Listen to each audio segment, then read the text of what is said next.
March 19 വിശുദ്ധ യൗസേപ്പിതാവിൻ്റെ മരണത്തിരുന്നാൾ. മനുഷ്യ മക്കളിൽ ഏറ്റവും സന്തോഷത്തോടും സമാധാനത്തോടും കൂടെ മരിച്ചത് ആരെന്ന് ചോദിച്ചാൽ നിസ്സംശയം പറയാം, അത് വിശുദ്ധ യൗസേപ്പിതാവ് തന്നെ. കാരണം പരിശുദ്ധ കന്യകാമറിയത്തിൻ്റെയും ഈശോ മിശിഹായുടെയും സാന്നിധ്യത്തിൽ മരിക്കുക അതൊരു സൗഭാഗ്യം തന്നെയാണ്. കാൽവരിയിൽ പരിശുദ്ധ അമ്മയെ മനുഷ്യകുലത്തിൻ്റെ മാതാവായി ഈശോ പ്രഖ്യാപിച്ചപ്പോൾ ഈശോ മനസ്സിൽ വിചാരിച്ചിട്ടുണ്ടാകും വിശുദ്ധ യൗസേപ്പിതാവിനെ മനുഷ്യകുലത്തിൻ്റെ പിതാവായും.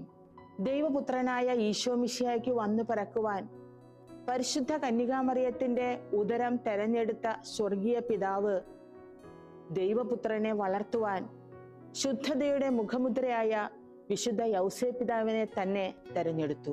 വിശുദ്ധ യൗസേപ്പിതാവ്